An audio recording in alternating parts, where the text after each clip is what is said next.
অন্যায় প্রতিরোধে যদি আবু সাইদের মতো দুই হাত উঁচু করে বুককে টান টান করে প্রসারিত করে দাঁড়াতে হয়, রাজি আছো মুসলমান? কারা কারা রাজি? আল্লাহকে হাত দেখিয়ে প্রতিজ্ঞা করো।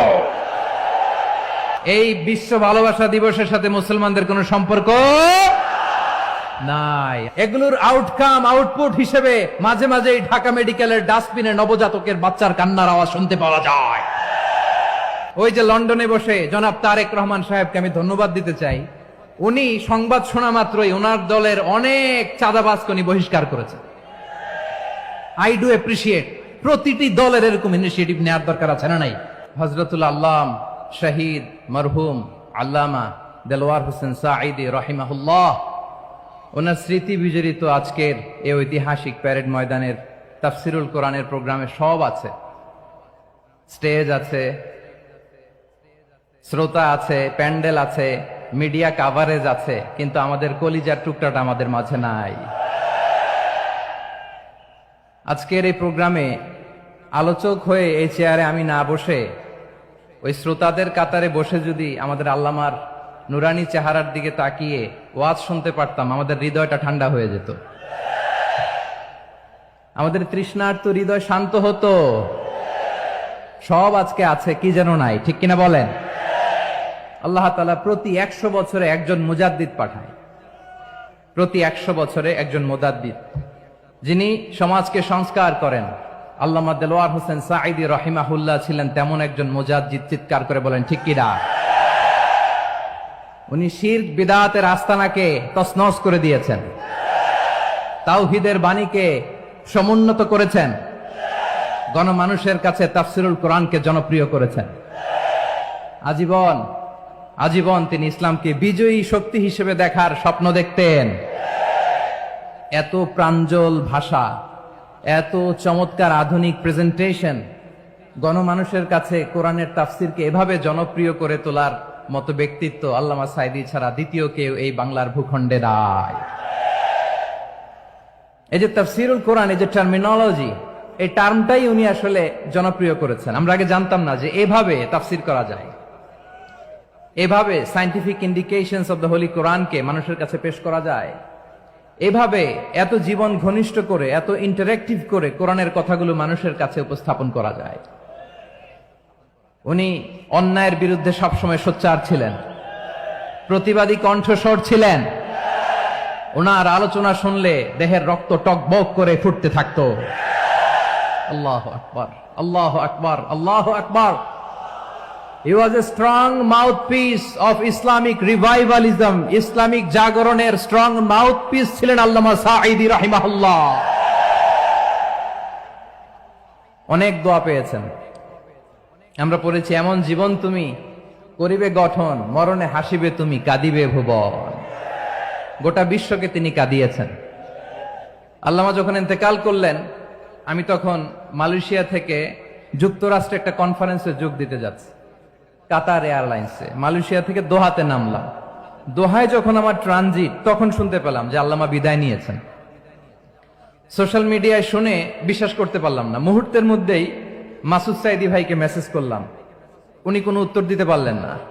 মাসুদ ভাইয়ের সাথে যখন কোলাকুলি করি, আমাদের শামীম ভাইয়ের সাথে যখন কোলাকুলি করি, মনে হচ্ছে আল্লামা সাঈদীর ঘ্রাণ পাই। শরীরটা লিটারালি কাঁপছিল, নিজেকে মানাতে পারছিলাম না, বিশ্বাস করতে পারছিলাম যে আসলে আল্লামা বিদায় নিয়েছেন। ইন দ্য মিন টাইম আমার সেকেন্ড ফ্লাইট, দোহা টু নিউ ইয়র্ক, 12 ঘন্টার ফ্লাইটে উঠলাম। ইন্টারনেট থেকে বিচ্ছিন্ন হলাম। নামার পরে শুনলাম আল্লাহু আকবার, যেখানে ওনাকে কবরস্থ করার কথা ছিল সেখানেও কবর দিতে দেয়া হয় নাই। ছবিগুলো দেখতে লাগলাম, হাসিমাখা মুখ, হাসিমাখা নিথর দেহটা, মরণে হাসিবে তুমি, কাঁদিবে ভুবন। From east to west, from north to south, the entire globe, গোটা বিশ্ব ওনার জন্য কেঁদেছে, গোটা বিশ্ব কেঁদেছে। কাবার গিলাফ ধরে ধরে মানুষ চিৎকার করেছে। এর চেয়ে শ্রেষ্ঠ মৃত্যুকার হতে পারে? আমাদের আল্লামার আর কি পাওয়ার ছিল বলেন? আর কি পাওয়ার ছিল? কুল্লু নাফসিন যায়িকাতুল মাউত, যারাই দুনিয়াতে আসবে তারা ইন্তেকাল করবে, এটা আমরা মেনে নেই, এটা আমরা জানি। কিন্তু অবাক করা বিষয় হচ্ছে আমরা আজও জানি না আমাদের আল্লামার মৃত্যু কি স্বাভাবিক হয়েছে নাকি এটা পরিকল্পিত মেডিকেল কিলিং ছিল। এটা যে পরিকল্পিত মেডিকেল কিলিং ছিল এটা ধারণা করার পেছনে অনেক কারণ আছে। তিনি আধিপত্যবাদের বিরুদ্ধে সোচ্চার ছিলেন, ফ্যাসিবাদের বিরুদ্ধে সোচ্চার ছিলেন, রাজনৈতিক প্রতিহিংসার শিকার ছিলেন। এজন্য এটা মেডিকেল কিলিং হতে পারে এ ধারণা আমরা করতেই পারি। আওয়াজ করে বলেন ঠিক কিনা? যে সময়টা আমরা কাটাচ্ছি এত সুন্দর সময় বাংলাদেশ আর পাবে না। আমাদের জন্মের পর থেকে এরকম চমৎকার সময় আমরা পাই নাই। এটাই আসল সময়। আমরা ইন্টারিম গভর্নমেন্টের কাছে দাবি জানাই, উচ্চতর তদন্ত কমিটি করে এটা কি হত্যাকাণ্ড ছিল নাকি স্বাভাবিক মৃত্যু ছিল এই রিপোর্ট গণমানুষের কাছে প্রচার করে জানাতে হবে।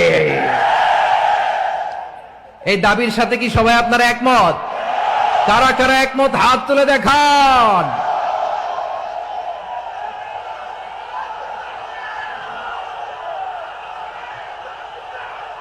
আমার প্রিয় ভাইয়েরা, প্রিয় চট্টলাবাসী, আল্লাহ তাআলা তার এই মুখলেস গোলামকে তার জান্নাতুল ফেরদাউসের মেহমান হিসেবে কবুল করুক, তার জীবনের সকল খেদমাগুলোকে কবুল করুক, জান্নাতুল ফেরদাউসের আলা মাকামে তাকে মেহমান হিসেবে কবুল করুক। আল্লামা শহীদ দেলোয়ার হোসেন সাঈদী রাহিমাহুল্লাহ, উনি ছাড়াও এই ঐতিহাসিক ময়দানে কথা বলেছেন আল্লামা লুৎফুর রহমান রাহিমাহুল্লাহ। চলে গিয়েছেন আমাদেরকে ছেড়ে। তিনি বলতেন, ইনশাআল্লাহ মিজান আবার আসবে। হুজুর আমি তো আসলাম, আপনি তো আমাদেরকে ছেড়ে চলে গেলেন।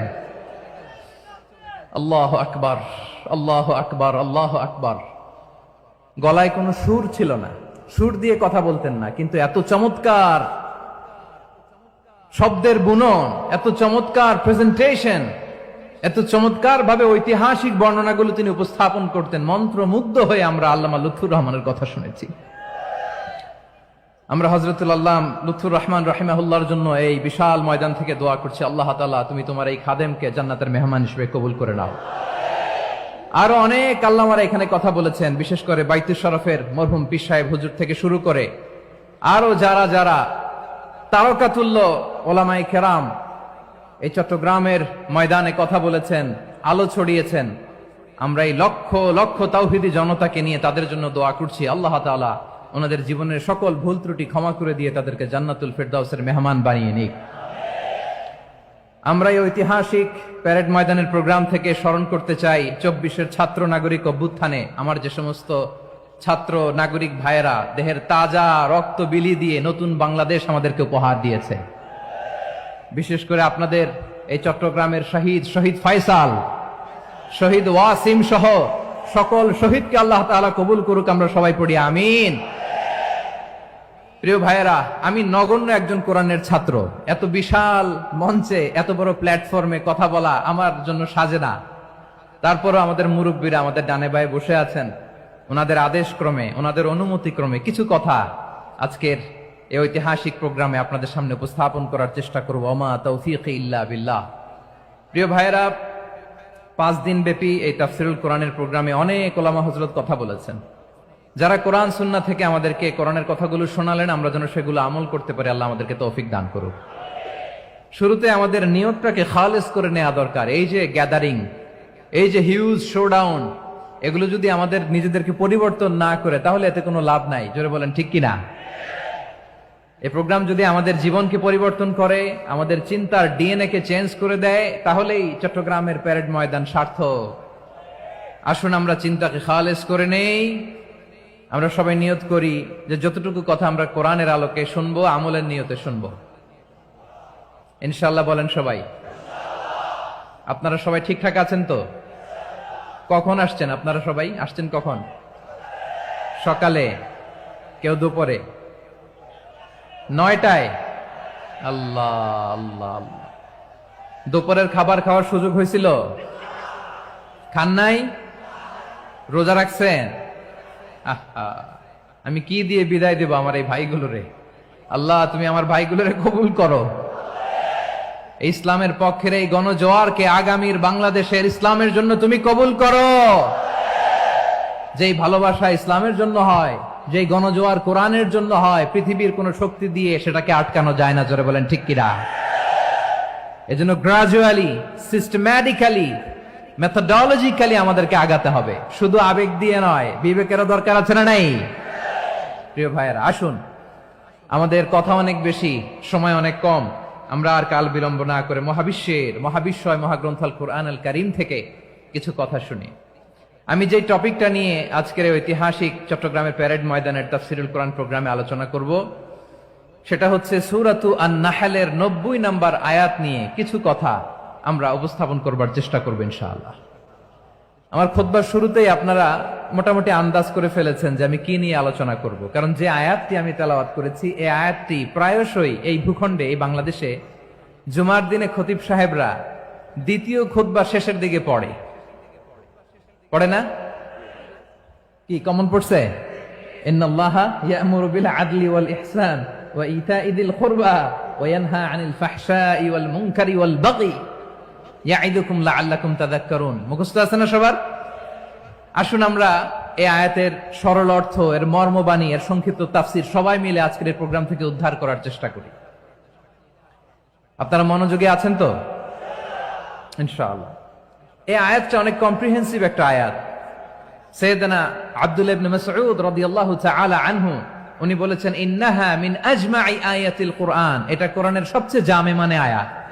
যদিও ছোট্ট আয়াত, অল্প কিছু কথামালা, কিন্তু তিনি বলতেন এটা কোরআনের সবচাইতে জামে মানে সবচেয়ে কম্প্রিহেন্সিভ একটা আয়াত, যেখানে কথা কম, শব্দ কম, কিন্তু এটার দোতনা, এটার আবেদন, এটার মিনিং অনেক বেশি। সুবহানাল্লাহ।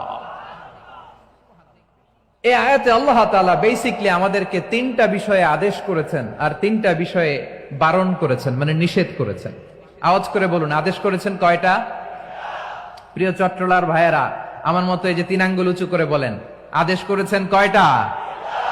আবার নিষেধও কয়টা? মানব তো আমরা ইনশাআল্লাহ? বলেন সবাই। 3 do's and 3 don'ts, do's and don'ts, 3টা আদেশ, 3টা নিষেধ। এই 3টা আদেশ আর 3টা নিষেধের ভেতরে আল্লাহ তাআলা গোটা ইসলামী শরিয়ার মূল নির্যাসকে ঢুকিয়ে দিয়েছেন। সুবহানাল্লাহ। এই ছোট্ট একটা আয়াতে গোটা ইসলামী শরিয়ার, the gist, the cream of the creams, গোটা ইসলামী শরিয়ার মূল নির্যাসকে আল্লাহ ঢুকিয়ে দিয়েছেন। 3টা আদেশ আর 3টা নিষেধ। আসুন আমরা সরাসরি কোরআন থেকে শুনি, সবাই পড়ুন। আউযু বিল্লাহি মিনাশ শাইতানির রাজীম। বিসমিল্লাহির রহমানির রহিম। ইন্নাল্লাহা ইয়া'মুরু বিল আদলি ওয়াল ইহসানি ওয়া ইতা'i যিল কুরবা ওয়া ইয়ানহা আনিল ফাহশাই ওয়াল মুনকারি ওয়াল বাগি ইয়া'ইযুকুম লা'আল্লাকুম তাযাক্কারুন। আল্লাহ তাআলা ইরশাদ করছেন, ইন্নাল্লাহা ইয়া'মুরু বিল আদলি ওয়াল ইহসান, নিশ্চয় আল্লাহ তাআলা তোমাদেরকে ন্যায় বিচারের আদেশ দেন, সদাচরণের আদেশ দেন, নিকট আত্মীয়দেরকে দানের আদেশ দেন। আদেশ কয়টা? আওয়াজ করে সবাই বলুন তো কয়টা? নিশ্চয় আল্লাহ তাআলা তোমাদেরকে ন্যায় বিচারের আদেশ দেন, সদাচরণের আদেশ দেন, তিনি তোমাদের নিকট আত্মীয়দেরকে দানের আদেশ দেন, আর তিনি তোমাদেরকে অশ্লীলতা থেকে নিষেধ করেন, মন্দ কাজ থেকে নিষেধ করেন, অবাধ্যতা সীমা লঙ্ঘন থেকে নিষেধ করেন। তিনি তোমাদেরকে উপদেশ দেন যাতে তোমরা শিক্ষা গ্রহণ করো। সুবহানাল্লাহ। উপদেশ দিচ্ছে স্বয়ং কে? 3টা জিনিসের আদেশ। ইয়া'মুরু বিল আদল, সুবিচার, ন্যায় বিচারের আদেশ তিনি দেন। ইহসানের আদেশ দেন, যাতে আমরা ইহসান করি, একে অপরের প্রতি সুবিচার করি, মহানুভবতা দেখায়, অনুগ্রহ দেখায়, আর নিকট আত্মীয়দেরকে যেন আমরা দান করি। এই 3টা আদেশ তিনি দিয়েছেন। আর কোন 3টা জিনিস থেকে তিনি বারণ করেছেন? অশ্লীলতা, ফাহশা, মুনকার মানে সব মন্দ আর অসৎ কাজ, এগুলো থেকে তিনি আমাদেরকে বারণ করেন। ওয়াল বাগি, অবাধ্যতা, সীমা লঙ্ঘন, এই তিনটা কাজ থেকে তিনি আমাদেরকে বারণ করেন। তিনি আমাদেরকে উপদেশ দেন, স্বয়ং আল্লাহ তাআলা আমাদেরকে উপদেশ দেন যাতে করে আমরা শিক্ষা গ্রহণ করি। সুবহানাল্লাহ পড়ে। তাহলে আসুন আমরা ধরে ধরে একটা একটা করে সামনের দিকে আগাই। আল্লাহ তাআলা প্রথমে আমাদেরকে আদেশ দিয়েছেন আদালের, ইন্নাল্লাহা ইয়া'মুরু বিল আদল। আওয়াজ করে বলুন আল আদাল। সবাই পড়ুন আল আদাল। আমরা উর্দু জানি, হিন্দি জানি, অনেকে ইংরেজিও জানি, কিন্তু আরবি শব্দগুলো আমাদের মুখ দিয়ে বেরোতে চায় না। আওয়াজ করে বলুন আল আদাল। মাশাআল্লাহ, ইন্নাল্লাহা ইয়া'মুরু বিল আদল। আল্লাহ তাআলা আমাদেরকে আদলের আদেশ দেন। আদল অনেকে না বুঝলেও আদালত শব্দটা বুঝবেন। আদালত, আদালত, আদালত বুঝেন না? যেখানে বিচার কার্যের ফয়সালা করা হয়, কোর্ট কাচারি আদালত, এটা তো ভেরি কমন। এটা শুনছেন না সবাই? আদালত, যেখানে ন্যায় বিচার হবে, সুশাসন হবে। কিন্তু ভাগ্যের কি নির্মম পরিহাস, ওখান থেকে মিথ্যা সাক্ষী দিয়ে মনমতো রায় দিয়ে দেয়া হয়। এগুলোর পরিবর্তন হওয়ার দরকার আছে না নাই? প্রিয় ভাইয়েরা, আদালত, আল আদল, ইংরেজিতে বলে জাস্টিস, ন্যায় বিচার, সুবিচার, সুশাসন, জাস্টিস, আল আদাল। সব জায়গায় এই জাস্টিস থাকা দরকার। Justice should be prevailed in the society. The mission of all prophet was to uphold the justice. সব নবীর মিশন ছিল এই জাস্টিসকে, আদালকে, সুশাসন আর সুবিচারকে নিশ্চিত করা। পড়েন সুবহানাল্লাহ। And the core message of every divine scripture was to uphold justice. পৃথিবীর সব আসমানি কিতাবের মূল শিক্ষা ছিল এই জাস্টিসকে সমাজে এনশিওর করা, সুবিচার, সুশাসনকে এনশিওর করা। তাহলে প্রিয় ভাইরা, আমরা বুঝতে পারলাম আল আদল শব্দের মানে হচ্ছে ইনসাফ বা সুবিচার বা ন্যায় বিচার। এটা হচ্ছে একটা general meaning, very general meaning. আপনি যদি ইন ডেপথ বুঝতে চান, আরো ভেতরে যান, তাহলে আদল মানে হচ্ছে সমন্বয়, আদল মানে হচ্ছে ভারসাম্য, ব্যালেন্স। আদল মানে হচ্ছে মধ্যম পন্থা। সুবহানাল্লাহ পড়েন। কারণ সব সময় সমান সমান হইলেই সুবিচার হয় না। কথা কি বুঝতেছেন? ইসলামের দ্য কনসেপ্ট অফ আদল, এটা এমন আদল, এটা সব সময় সমান সমান নয়। যখন সমান সমান দেয়া দরকার, ইসলাম সমান সমান দেয়। যখন ব্যালেন্স করা দরকার, চেক এন্ড ব্যালেন্স, সমন্বয়, ভারসাম্য করা দরকার, তখন ইসলাম ভারসাম্য করে দেয়। এটার নাম আদল। সুবহানাল্লাহ। সহজ করে আপনাদেরকে বুঝাই। যেমন ধরুন, একটা পরিবারের 3 জন সদস্য, স্বামী, স্ত্রী আর সন্তান। তাদের সকালবেলার ব্রেকফাস্টে, স্বামীর সকালের নাস্তায় স্বামীর 3টা রুটি লাগে, স্ত্রীর 2টা লাগে, আর সন্তানের 1টা রুটি লাগে। এখন আমি যদি সমান সমান করে আদল করতে চাই, সবাইকে যদি 3টা করে রুটি দেই, তাহলে স্বামী বেচারার জন্য ঠিক আছে? কি বলেন? কথা কি বুঝতেছেন না কষ্ট হয়ে যাচ্ছে? যদি সমান সমানের নিয়মে আগাই, তাহলে 3টা করে যদি রুটি দেই, স্বামীর জন্য ওকে, কিন্তু স্ত্রীর জন্য 1টা বেশি হয়ে যায়। আর সন্তানের জন্য কয়টা বেশি হয়? আচ্ছা, এই তো বুঝতেছেন, মাশাআল্লাহ। আচ্ছা, 2টা করে যদি সবাই দেয় সমান সমান নীতিতে, তাহলে স্ত্রীর জন্য, স্ত্রী বেচারির জন্য ঠিক আছে, কিন্তু স্বামীর কয়টা কম পড়ে? আর সন্তানের বেশি হয়ে যায় কয়টা? আচ্ছা, সমান সমান নীতিতে সবাইকে যদি সকালের নাস্তার জন্য 1টা করে রুটি দেই, সন্তানের জন্য ঠিক আছে, কিন্তু স্ত্রী বেচারির কম পড়ে কয়টা? স্বামীর কম পড়ে কয়টা? 2টা। কথা কি বুঝতেছেন? আর আমি যদি স্বামীকে দেই 3টা, স্ত্রীকে দেই 2টা, আর সন্তানকে দেই 1টা, তাহলে কারো অপচয় হবে না। যার যতটুকু দরকার ঠিক ততটুকুই কাজে লাগবে। চিল্লায় বলেন ঠিক কিনা? এটাই হচ্ছে ইসলামের আদল, যেখানে যার যতটুকু দরকার তাকে সেখানে ঠিক ততটুকু দিয়ে দেওয়ার নামই হচ্ছে আদল। চিল্লায় পড়েন আল্লাহু আকবার।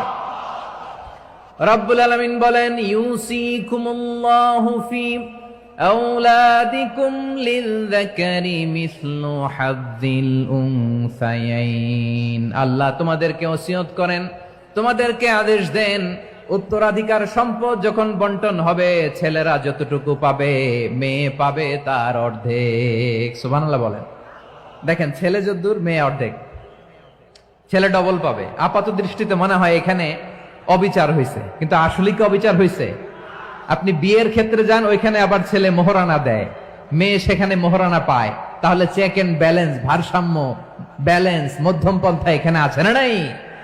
এটাই হচ্ছে ইসলামের আদল। আল্লাহ তাআলা এই আদলের আদেশ দিয়েছেন, সুবিচার, ন্যায় বিচার, সুশাসন এবং ভারসাম্যের আদেশ দিয়েছেন। প্রিয় ভাইয়েরা, একটি শান্তিময় সমাজ, একটা সমৃদ্ধ সমাজ, একটা মানবিক সমাজ যদি আমরা পেতে চাই, এই আয়াতের মধ্যে যতগুলো পয়েন্ট আছে সবগুলোর বাস্তবায়ন লাগবে। কথা বুঝতে পেরেছেন? বলেন, আওয়াজ করে বলেন, আমরা একটা শান্তির সমাজ চাই কি চাই না? আমরা একটা সমৃদ্ধ বাংলাদেশ চাই কি চাই না? আমরা একটা মানবিক বাংলাদেশ চাই কি চাই না? এই আয়াতে আল্লাহ তাআলা একটা মানবিক সমাজের রূপরেখা টেনেছেন। তার প্রথম কথা হচ্ছে ইন্নাল্লাহা ইয়ামুরু বিল আদল। আল্লাহ তাআলা তোমাদেরকে আদলের নির্দেশনা দেয়, সুবিচার, সুশাসনের নির্দেশনা দেয়। যে সমাজে আদল থাকে না, সেই সমাজে জুলুম মানুষের ঘাড়ে চেপে বসে। আদলের বিপরীত হচ্ছে জুলুম। আদলের বিপরীত কি? জুলুম বা জাওর, অত্যাচার, অবিচার, বৈষম্য। এই যে বৈষম্য বিরোধী ছাত্র আন্দোলন কেমন পড়ছে? এই যে একজন সমন্বয়ক তো দেখা করলো আমার সাথে। জুলুম মানে হচ্ছে বৈষম্য। বৈষম্যের স্থান ইসলামে নাই, অবিচারের স্থান ইসলামে নাই, জুলুমের স্থান ইসলামে নাই। আল্লাহ তাআলা বলেন যে আমি জুলুমকে নিজের জন্য হারাম করেছি এবং তোমাদের জন্য হারাম করেছি। বিশ্বনবী ফরমান, আল্লাহ তাআলা বলেন হাদিসে কুদসিতে, ইয়া ইবাদি ইন্নী হারামতু যুলমা আলা নাফসি ওয়া জাআলতুহু বাইনাকুম মুহাররামান ফালা তাযালামু। আমার গোলামেরা শোনো, নিশ্চয় আমি আল্লাহ তাআলা জুলুমকে আমি আমার উপরে হারাম করেছি, অনুরূপভাবে জুলুম করাকে তোমাদের উপরেও হারাম করেছি। ফলে ফালা তাযালামু, তোমরা একে অপরের সাথে জুলুম করো না। নির্দেশনাটা কার? খবরদার, জুলুমের সাথে আমাদের কোনো সম্পর্ক নাই। আল্লাহ তাআলা আদলের আদেশ দিয়েছেন, আদালতের আদেশ দিয়েছেন, সুশাসনের, ন্যায় বিচারের আদেশ দিয়েছেন। ইন্নাল্লাহা ইয়ামুরু বিল আদল। আমাদেরকে আদল প্রতিষ্ঠা করতে হবে। জুলুমের সাথে ইসলামের কোনো সম্পর্ক নাই। আল্লাহ তাআলা জালিমদের জন্য কঠিন শাস্তি প্রস্তুত করে রেখেছেন। যারা এই আদলকে ভুলুণ্ঠিত করে জুলুমের রাস্তায় হাঁটতে চায়, তাদের প্রাপ্য কিয়ামতের ময়দানে বুঝিয়ে দিবে কে? আল্লাহ তাআলা তাদের প্রাপ্যকে বুঝিয়ে দিবেন। এজন্য বিশ্বনবী বলে, খবরদার, তোমরা ইনসাফ করবে, আদল করবে, জুলুম করবে না। আর যুলমু যুলুমাতুন ইয়াউমাল কিয়ামা, জুলুম কিয়ামতের দিন অন্ধকার হয়ে জালিমের ঘাড়ে চেপে বসবে। আবার বিশ্বনবী বলতেন, ইত্তাকি দাওয়াতাল মাজলুম, খবরদার, তোমরা মজলুমের কান্নাকে ভয় করো। ফাইন্নাহু লাইসা বাইনাহু ওয়া বাইনাল্লাহি হিজাব, কেননা মজলুমের কান্নার মাঝে আর আল্লাহর আরশের মাঝে কোনো পর্দা থাকে না। বিশ্বাস হয়? এই কথা বিশ্বাস হয়? এর জলজ্যান্ত প্রমাণ তো আমরা নিজেরাই দেখলাম। হ্যাঁ, মজলুমের কান্না ফুলে ফেপে মহিরুহ হয়ে, পাহাড়ের মতো হয়ে, বিস্ফোরিত হয়ে জালিমের মসনদকে ছারখার করে দিয়েছে। এর প্রমাণ তো আমরা নিজেরাই তো দেখলাম। জালিমের পরিণতি কি হয় আমরা জীবদ্দশাই তো দেখলাম। এমনও কোন জুলুম নাই যে হয় নাই, ঠিক কিনা বলেন? আহারে জুলুম, আহারে জুলুম। রিসেন্টলি আয়না ঘরের কিছু ছবি প্রকাশিত হয়েছে সোশ্যাল মিডিয়ায়, দেখেছেন আপনারা? হ্যাঁ, ছোট্ট একটা জায়গা, স্বাধীন মানুষকে প্রাণীর মতো, পাখির মতো খাঁচায় বন্দী করে রেখেছে। কখন দিন কখন রাত কিচ্ছু জানে না, কখন দিন কখন রাত কিছু জানে না। বছরের পর বছর কেটে গিয়েছে। এক্সট্রা জুডিশিয়াল কিলিং এর কোনো হিসাব নাই, বিচার বহির্ভূত হত্যা, এনফোর্স ডিসঅ্যাপিয়ারেন্স, গুম, যেটা সবচাইতে বড় মানবতা বিরোধী অপরাধ। কত মানুষ যে গুম হয়েছে তার কোনো ইয়ত্তা নাই। যেই ফ্যামিলির সদস্য গুম হয়েছে, তারা কি ওই লোকটার জন্য মাগফিরাতের দোয়া করবে নাকি সুস্বাস্থ্যের দোয়া করবে তারা নিজেরাও জানতো না, কারণ জানে না ও বেঁচে আছে না মরে গেছে। আহা, বিডিআর নওজোয়ানদের যারা ছাড়া পেল দেখলাম, বিনা অপরাধে, কোনো অন্যায় ছাড়া, অপরাধ ছাড়া তাদের জীবন থেকে, তাদের তারুণ্যের, তাদের যৌবনের 15 বছর, 16 বছর, 17 বছর নাই। 6 মাস বয়সের ছোট বাচ্চাকে রেখে জেলে গেছে। 6 মাসের মেয়ে বেরোয় দেখে মেয়ের বয়স 17 বছর। মেয়ে বাবারে চিনে না, বাবা মেয়েরে চিনে না। মেয়েকে এখন বিয়ে দিয়ে আরেক ছেলের হাতে তুলে দিবে। মেয়ের শৈশব বাবা দেখে নাই, মেয়ের কৈশোর বাবা দেখে নাই, মেয়ের তারুণ্য দেখে নাই। আরেক যুবককে দেখলাম 14 বছরের 14 দিনের সংসার, 2 সপ্তাহের সংসার শেষে জেলে গেছে। কত যুবকের যে স্ত্রী চলে গিয়েছে ফ্যামিলি ছেড়ে, কারণ জানে না তো কবে আসবে, কি হবে, কেউ জানতো না। দাম্পত্য জীবনের মাত্র 14 দিনের স্মৃতি, এই স্মৃতিকে আঁকড়ে ধরে এক বোন 16টা বছর 17টা বছর কাটিয়ে দিয়েছে। আমি নিউজটা দেখে ভাবলাম, আমার এই বোনের প্রতিটি দিন কিভাবে কেটেছে, প্রতিটি রাত কিভাবে কেটেছে, প্রতিটি ক্ষণ কিভাবে কেটেছে। বিশ্বনবী বলেছেন, ইত্তাকি দাওয়াতাল মাজলুম ফাইন্না লাইসা বাইনাহু ওয়া বাইনাল্লাহি হিজাব। মাজলুমের কান্নাকে ভয় করো, কারণ মাজলুমের কান্না আর আল্লাহর মাঝে কোনো পর্দা থাকে না। আমরা আর এরকম কোন জুলুম বাংলাদেশে দেখতে চাই না। জোরে বলেন ঠিক কিনা? আর কেউ নতুন করে জালিম হোক আপনারা চান? আবার নতুন করে কেউ ফ্যাসিস্ট হোক আপনারা চান? এক দল আরেক দলকে নিশ্চিহ্ন করার রাজনীতিতে মেতে উঠুক, এটা আপনারা চান? আমরা বাংলাদেশকে আদল দিয়ে সাজাতে চাই। আমরা এই 56,000 বর্গ মাইলের প্রতিটা ইঞ্চি মাটিকে কোরআনের আইন দিয়ে সাজাতে চাই। রাজি আছেন আপনারা? কারা কারা রাজি দেখান হাত তুলে আল্লাহকে।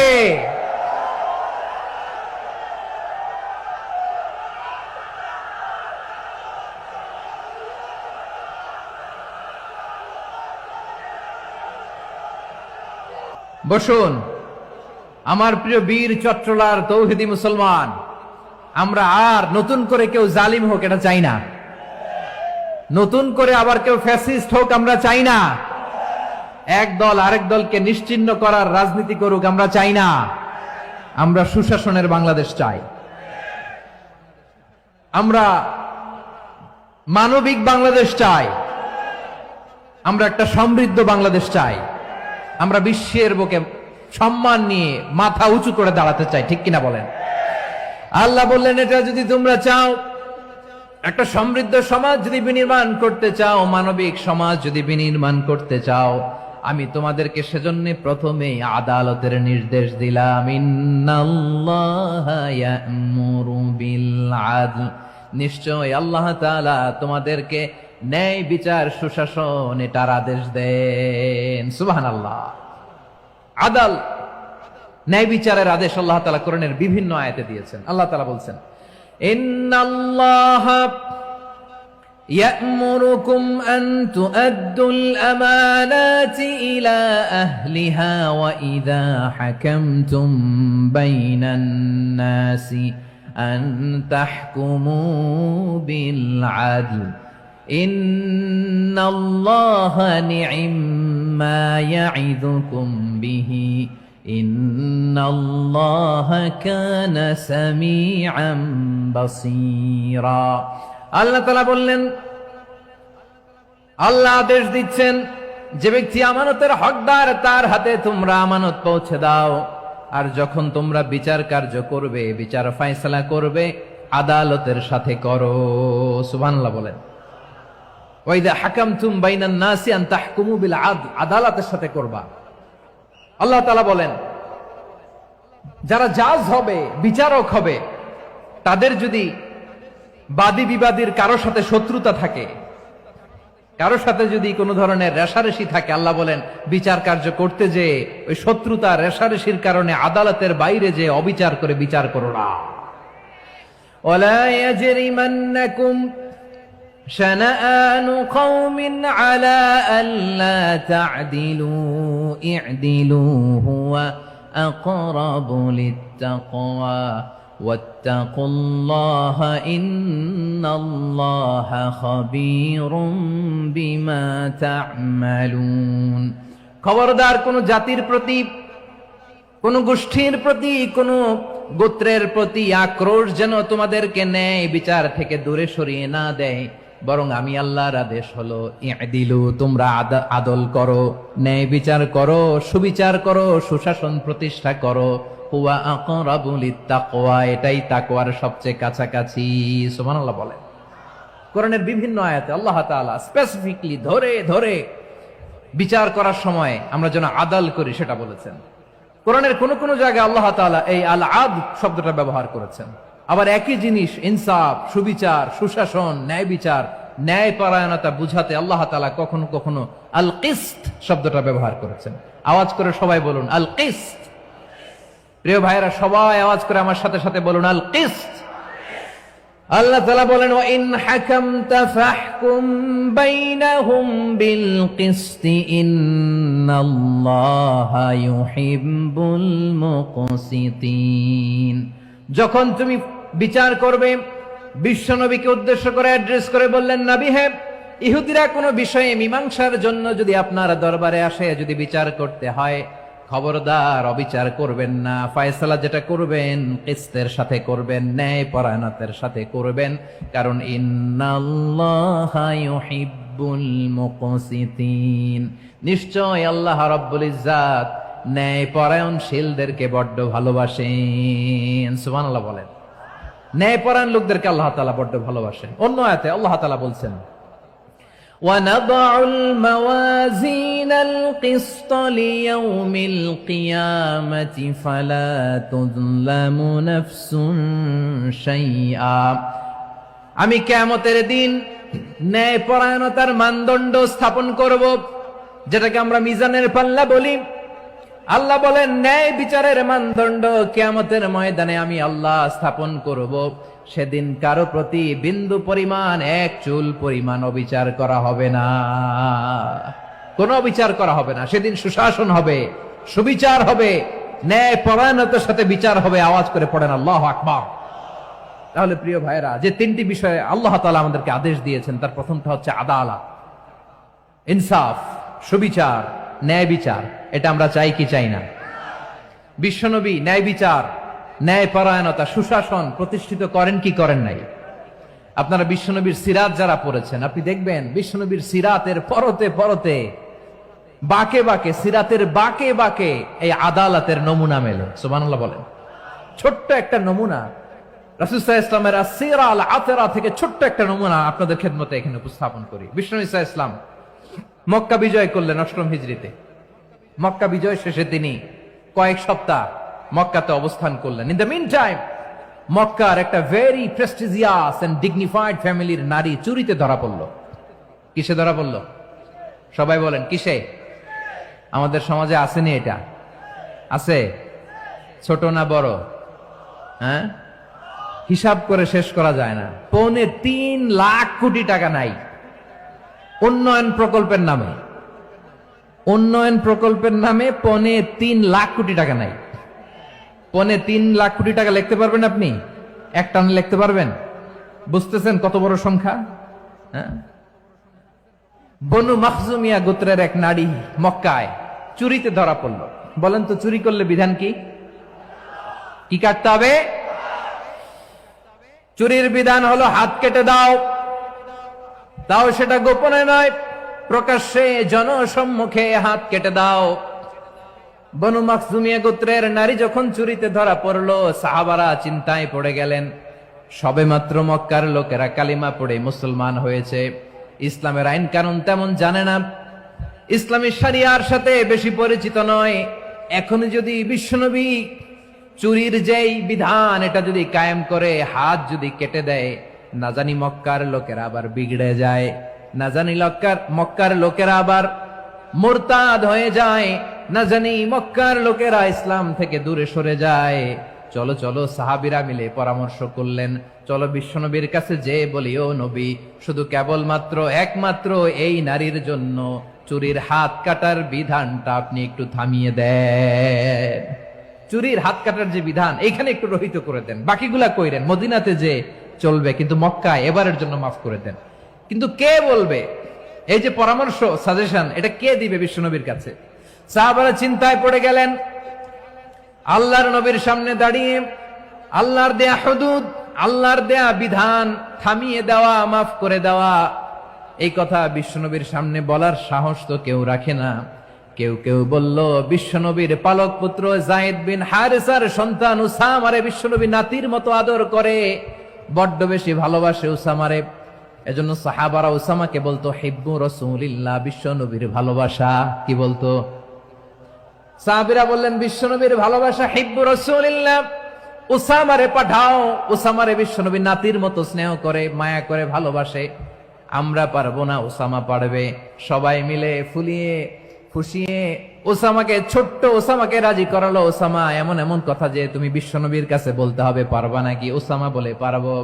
সাইয়েদনা ওসামা রাদিয়াল্লাহু তাআলা আনহু তরুণ সাহাবী বিশ্বনবীর কাছে গেলেন, যে বললেন, নবী, বনু মাখজুমিয়া গোত্রের এক নারী চুরিতে ধরা পড়েছে, এবারের জন্য কি এই মহিলাটারে মাফ করে দিলে হয় না? এবারের জন্য একটু ক্ষমা করা যায় না নবী? বিশ্বনবী বলেন, আতাশফাউ ফি হাদ্দিম মিন হুদুদিল্লাহ, তোমার এত বড় সাহস উসামা, তুমি আল্লাহর হাদ, আল্লাহর দেয়া বিধান, এটার ব্যাপারে সুপারিশ করতে এসেছো?